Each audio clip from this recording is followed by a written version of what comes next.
नमस्कार मित्रों।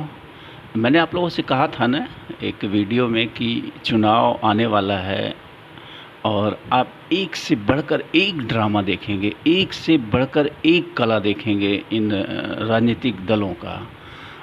अचानक से जो है इंडिया यानी भारत जो राज्यों का संघ होगा, अनुच्छेद 1 में भी बदलाव करने की चेष्टा करी जाएगी।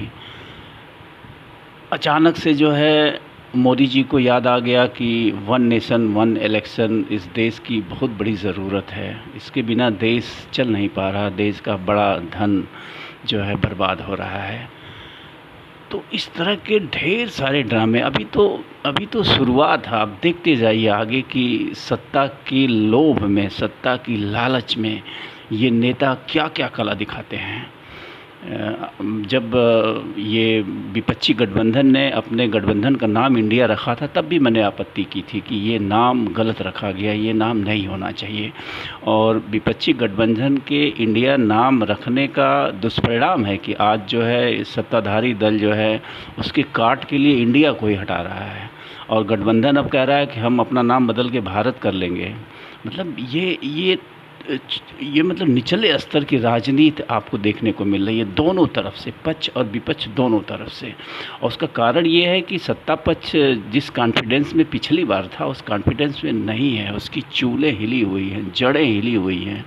वो देख रहा है अपनी पराजय कि सत्ता परिवर्तन का समय आ रहा है, इसलिए वो एक के बाद एक बाउंसर डाले जा रहा है। मास्टर स्ट्रोक आप कह सकते हैं मोदी जी का। मोदी जी के पास मास्टर स्ट्रोक बहुत सारे हैं और शायद अमित शाह जैसे नेता जब ये कहते हैं कि आने वाले 50 साल तक हम सत्ता में रहेंगे, तो वो जानते हैं कि उनके पास मास्टर स्ट्रोक्स हैं।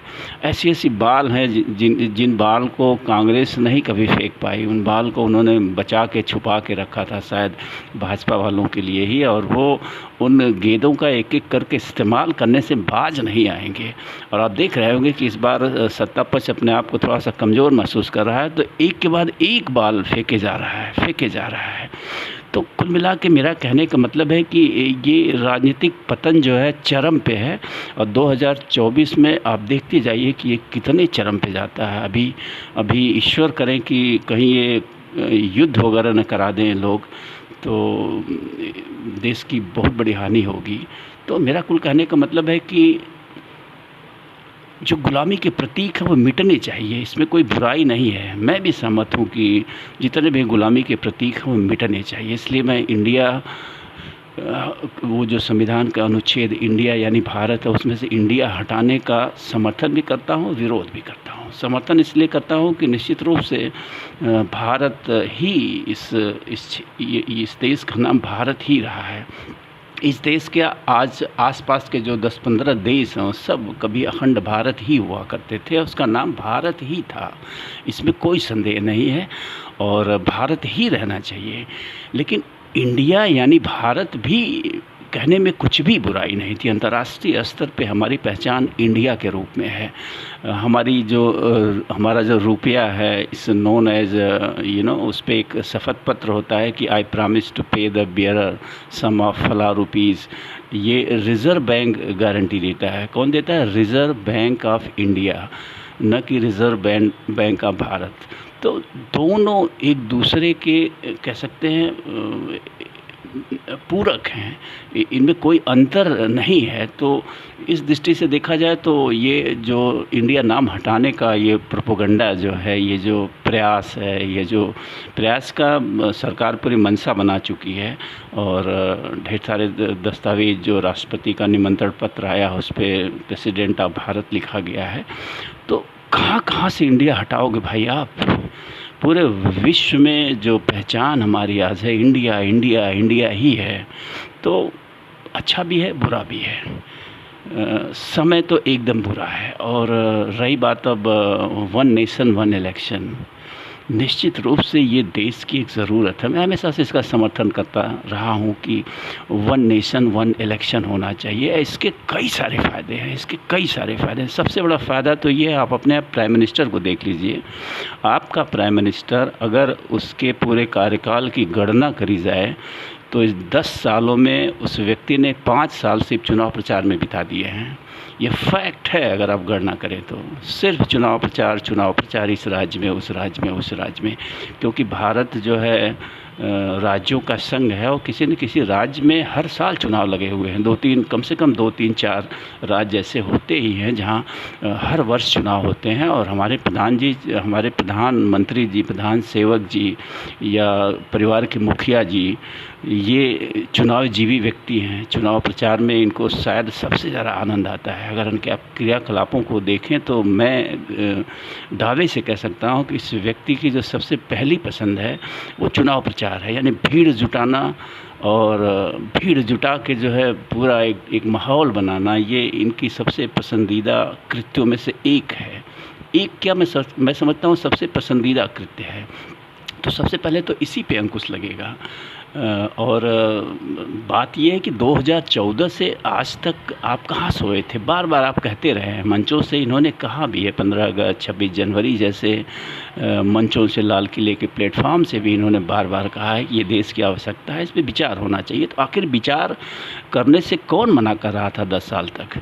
अब जब चुनाव आया है, जब आंकड़े बता रहे हैं कि आप पीछे हो रहे हैं, तो अचानक से आपको वन नेशन वन इलेक्शन याद आ गया। और उससे महत्वपूर्ण बात है कि किसी भी देश में जो कार्य होते हैं वो प्रायोरिटी के आधार पर होने चाहिए कि क्या सबसे ज़रूरी है। वन नेशन वन एजुकेशन के बारे में आप क्या कहेंगे? One nation one health system के बारे में आप क्या कहेंगे? वन नेशन वन कानून के बारे में आप क्या कहेंगे कि देश एक है, सबको कानून जो है एक ढंग की सुरक्षा प्रदान करे। तो बहुत सारी ऐसी चीज़ें हैं जो प्राथमिकता पे आती हैं। सर्वप्रथम अगर बात करनी है तो स्वास्थ्य पे, शिक्षा पे, इन सारी महत्वपूर्ण मुद्दों पे बात करी जानी चाहिए। महंगाई पे बात करी जानी चाहिए। देश का आम आदमी दिन ब दिन गरीब होता जा रहा है, उस पे बात करनी चाहिए। लोग टैक्स से और इन सारी महंगाई से इस कदर पीड़ित हैं, उस पे बात होनी चाहिए। वन नेशन वन इलेक्शन निश्चित रूप से देश की ज़रूरत है, लेकिन वो प्राथमिकता नहीं है। इससे पहले और कई सारी चीज़ें आती हैं जिनको हमें करने की ज़रूरत है। फिर ये भी ज़रूरी है, मैं कह रहा हूँ कि वन नेशन वन इलेक्शन होना चाहिए।